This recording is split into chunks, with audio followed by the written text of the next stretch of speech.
Hello.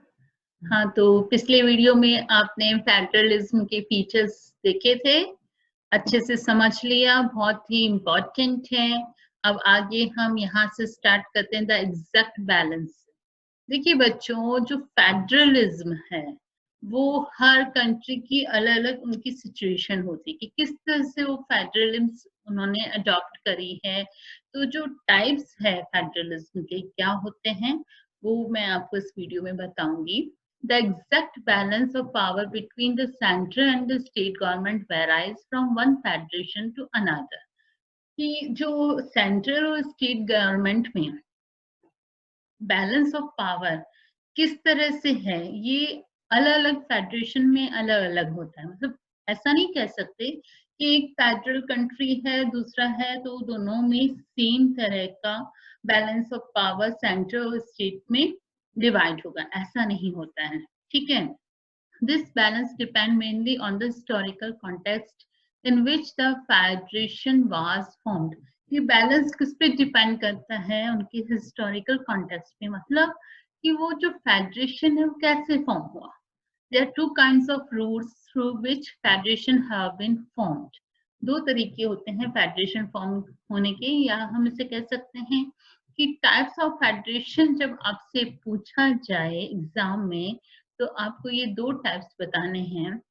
एक को हम कहते हैं कमिंग टुगेदर फेडरेशन, ये हाईलाइटेड हो रहा है, इसको देखिए। ठीक है, एक टाइप है कमिंग टुगेदर फेडरेशन और दूसरा है होल्डिंग टुगेदर फेडरेशन। इन दोनों में डिफरेंस भी आ जाता है। ठीक है, तो कमिंग टुगेदर फेडरेशन मीन्स क्या हो गया कि देखिए नाम से ही आपको लग रहा है कमिंग टुगेदर फेडरेशन, यानी आओ पे मिलकर के फेडरेशन वो फॉर्म करते हैं। ठीक है ना, कितना आसान है ना। देखिए इसको समझना कि कमिंग आकर के साथ साथ मिलकर के फेडरेशन बनाना।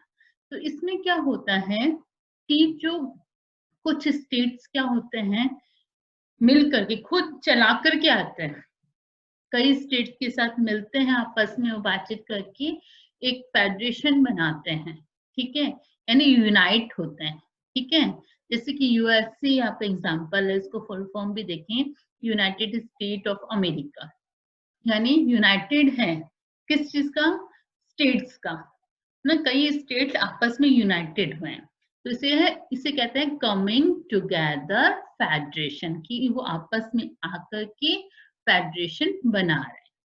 तो इसमें क्या होता है देखिए, the first route involves independent states coming together on their own to form a bigger unit so that by pooling sovereignty and retaining identity they can increase their security. क्या होता है कि जो इंडिपेंडेंट स्टेट्स होते हैं वो एक साथ आते हैं, खुद ही आते हैं, मतलब खुद अपनी इच्छा से अपनी मर्जी से आते हैं, किस लिए? बिगर यूनिट को फॉर्म करने के लिए, ताकि क्या हो, उनकी सॉवरेनिटी भी बनी रहे, अपनी आइडेंटिटी भी वो बनी रहे, साथ साथ वो अपनी सिक्योरिटी को भी इंक्रीज कर सके। यानी कभी ऐसी सिचुएशन आ जाए कि उनको फाइट करना पड़े किसी अदर कंट्री के साथ, तो वो क्या है, वो अपना डिफेंस सब मिलकर के एक साथ कर सकते हैं ना। तो उससे क्या होगा, उनकी सिक्योरिटी इंक्रीज हो जाएगी, वो क्योंकि यूनाइटेड है। ठीक है, एक छोटे छोटे स्टेट्स में रह के आइडेंटिटी उनकी रिटेनिंग है, बनी हुई है, रिटेन कर रखा है उन्होंने अपनी आइडेंटिटी को, सॉवरेनिटी उन्होंने कर रखी है, लेकिन साथ में उन्होंने अपनी सिक्योरिटी को भी इंक्रीज कर लिया है। इसलिए उन्होंने फेडरेशन फॉर्म किया है, ताकि इन फ्यूचर कभी जरूरत पड़े तो वो आपस में मिल करके अपनी सिक्योरिटी को इंक्रीज कर सके, उन पे किसी तरह का कोई तरह का रिस्क ना रहे। ठीक है ना। तो this type of coming together federation include the USA, कौन कौन से कंट्रीज में है? USA, Switzerland and Australia. Clear? In the first category of federation, ये देखिए फर्स्ट कैटेगरी जो टाइप्स है इसमें कमिंग टुगेदर फेडरेशन मेरे ख्याल से आपको क्लियर हुआ होगा। All the constituent state usually have equal power. क्या होता है इसमें, जितने भी स्टेट्स हैं उनकी पावर इक्वल होती है। ऐसा नहीं है कि जैसे मान लो कि 7 8 स्टेट्स ने मिलकर के क्या किया, कमिंग टुगेदर फेडरेशन फॉर्म किया है, यूनाइट हुए हैं। तो उनकी अलग अलग पावर होगी ऐसा नहीं, इक्वल पावर होते हैं। और and a strong with the federation government, और ये स्ट्रॉन्ग होते हैं किसके कंपेयर में, जो फेडरेशन गवर्नमेंट, यानी जिन्होंने उन्होंने आपस में यूनाइट होकर के एक गवर्नमेंट तो बनाई है। गवर्नमेंट तो ये बनानी पड़ेगी कि यूनाइटेड होकर कि हमारी ये गवर्नमेंट है, और पर्टिकुलरली हमारे स्टेट में ये गवर्नमेंट है। क्योंकि फेडरेशन का तो ये रूल है कि जो यूनियन है उसकी गवर्नमेंट अलग होती है, स्टेट्स की अलग होती है, 2 टियर होता है, ये सबको पता है ना।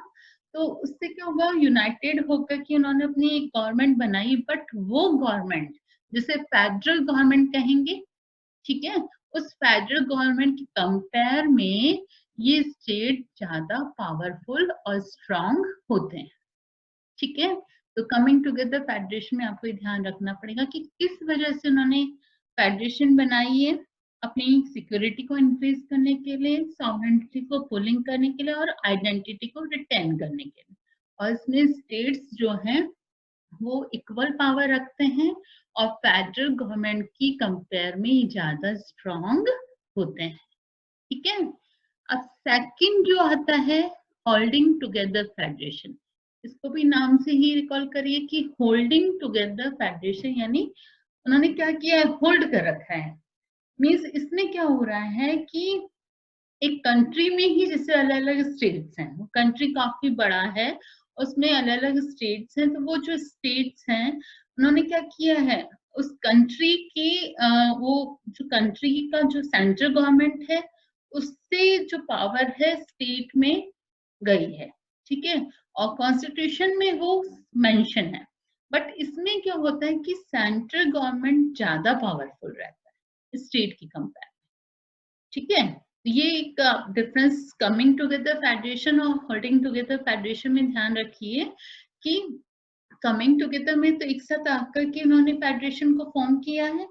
होल्डिंग टुगेदर में वो क्या हो रहे हैं कि एक बड़ा कंट्री है, उसमें अलग अलग स्टेट्स हैं, तो वो क्या कर रहे हैं कि आपस में उन्होंने पूरा फेडरेशन बनाई, अपने पावर को डिस्ट्रीब्यूट किया है, बट उसमें central government is more powerful than the state. Clear? देखिए, the second route is very where a large country, ऐसी जगह जहां पे बहुत बड़ा कंट्री है, ठीक है ना, decides to divide its power between the constituent states and the national government। जहां पे बहुत बड़ा कंट्री है और वो अपनी पावर को डिवाइड कर रहा है किसके बीच में, नेशनल गवर्नमेंट और कॉन्स्टिट्यूएंट स्टेट्स के बीच में, ठीक है। जैसे कि example India, Spain, Belgium. Belgium में भी हमने ये चीज देखी थी कि रीजनल गवर्नमेंट को भी इन्होंने पावर दे रखी थी, सेंट्रल गवर्नमेंट को भी दे रखी थी, बट यूनिटरी फॉर्म के दौरान उसमें क्या होता था, सेंट्रल गवर्नमेंट रीजनल गवर्नमेंट से ले सकती थी, बट बाद में जब उन्होंने फेडरल सिस्टम को बनाया तो उन्होंने क्या किया कि रीजनल गवर्नमेंट अब सबऑर्डिनेट नहीं रही, ठीक है। तो इंडिया, स्पेन और बेल्जियम का एग्जाम्पल इस तरह का है, और example of the kind of holding together federation. India में भी ऐसा ही है कि आप देखिए सेंट्रल गवर्नमेंट स्टेट गवर्नमेंट की कंपेयर में ज्यादा पावरफुल है, और सारे जितने भी स्टेट्स हैं इंडिया में, ठीक है ना, तो इंडिया में जितने भी स्टेट्स हैं वो क्या कर रहे हैं, उस सेंट्रल गवर्नमेंट के साथ मिलकर के काम कर रहे हैं, होल्डिंग टुगेदर फेडरेशन है। और जो पावर है वो इस तरह से डिस्ट्रीब्यूट की है कि सेंट्रल को थोड़ा सा ज्यादा पावरफुल बनाया गया है, ठीक है। तो ये देखिए, in the second category the central government stands to be more powerful versus the states। Very often different constituent unit of the federation have unequal power। और कई बार ऐसा भी होता है कि इसमें जो यूनिट्स हैं, कॉन्स्टिट्यूएंट यूनिट्स जो हैं या स्टेट्स कहते हैं, ये क्या है, इसमें ऐसा नहीं है कि पावर इक्वल होती है। कमिंग टुगेदर में तो जितने भी स्टेट्स थे उनमें पावर इक्वल थी, बट यहाँ ऐसा नहीं होता, सभी स्टेट्स को इक्वल पावर नहीं दी जाती है। कई बार ऐसा देखा जाता है कि कुछ स्टेट्स को ज्यादा पावर दी जाती है। Some units are granted special power, कुछ यूनिट्स को ज्यादा पावर दी जाती, ऐसा होता है। ये मतलब सेंट्रल गवर्नमेंट ही डिसाइड करता है कि हमारे जो स्टेट्स हैं उसमें किस स्टेट्स को और ज्यादा फैसिलिटी या ज्यादा पावर दी जाए। तो ये जो है इसलिए स्टेट्स की जो पावर है वो अनइक्वल हो जाती है। ठीक है, ये टाइप्स ऑफ फेडरेशन जब आपसे पूछा जाएगा तो coming together federation and holding together federation में आपको डिफरेंस बताना है, और मेरे हैंड रिटन नोट्स में मैंने ये आपको बताया है। Let's see difference between coming together federation and holding together federation, इसे हम टाइप्स ऑफ फेडरेशन भी कह सकते हैं। तो ये देखिए मैंने इसको इस तरह से बनाया है। कमिंग टुगेदर फेडरेशन में फर्स्ट पॉइंट हम कह सकते हैं कि such a federation is formed by the independent states coming together on their own।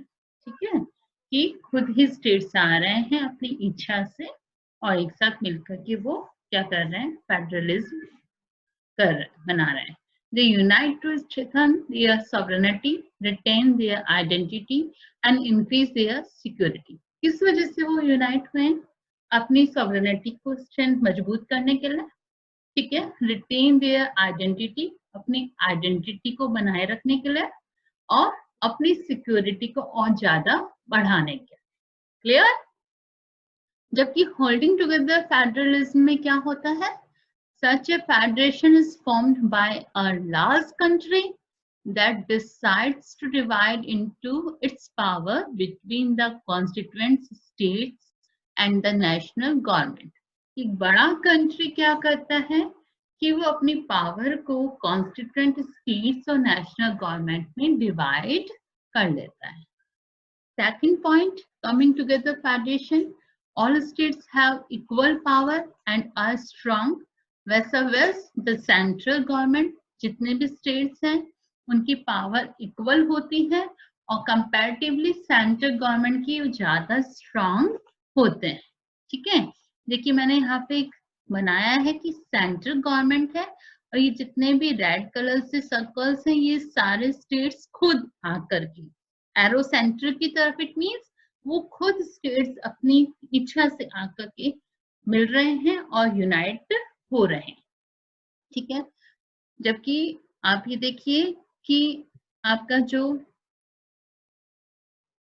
Holding together federation में क्या था कि यहाँ पे क्या हो रहा है, where the central government is more powerful. Coming together में क्या था कि सेंट्रल गवर्नमेंट ज्यादा पावरफुल नहीं है, जबकि यहाँ होल्डिंग टुगेदर फेडरेशन में क्या हो रहा है, central government is more powerful versus the states, states की कंपेयर में सेंट्रल गवर्नमेंट ज्यादा पावरफुल है। Often states have unequal power, कई बार स्टेट्स की जो पावर होती है वो अनइक्वल होती है। Some units are granted special powers, और कुछ यूनिट्स को स्पेशल पावर भी दी जाती है। कमिंग टुगेदर फेडरेशन की एग्जांपल्स हैं यूएसए, स्विट्जरलैंड एंड ऑस्ट्रेलिया, जबकि आपके होल्डिंग टुगेदर फेडरेशन की एग्जांपल्स हैं इंडिया, बेल्जियम एंड स्पेन। देखिए इसका डायग्राम बताया कि सेंटर है, इसने खुद ही अपनी पावर को क्या है, डिवाइड किया है स्टेट्स में, हालांकि स्टेट सबऑर्डिनेट नहीं रहते हैं। कॉन्स्टिट्यूएंट जो हमारा जो कॉन्स्टिट्यूशन होता है उस कॉन्स्टिट्यूशन में स्टेट्स की पावर और सेंटर की पावर बताई जाती है, पहले से ही डिसाइडेड होती है कि किस स्पेसिफिक मैटर्स पे स्टेट्स वर्क करेगा और किस पे सेंटर वर्क करेगा। ये सबऑर्डिनेट नहीं रहते, बट एक लार्ज कंट्री को अच्छे से वर्क करने के लिए फेडरेशन में क्या करना होता है, होल्डिंग टुगेदर फेडरेशन को अपनाना पड़ता है। ठीक है, तो ये आपको क्लियर हो गया होगा। हैंड रिटन नोट्स आपको डिस्क्रिप्शन बॉक्स में मिल जाएंगे, और प्लीज शेयर करिए ताकि ज्यादा से ज्यादा 10th के स्टूडेंट्स वीडियोस को देखें और इससे नॉलेज लें और 10th के एग्जाम के लिए अपनी प्रिपरेशन को बहुत अच्छे से कर सकें। ठीक है बच्चों, बाय।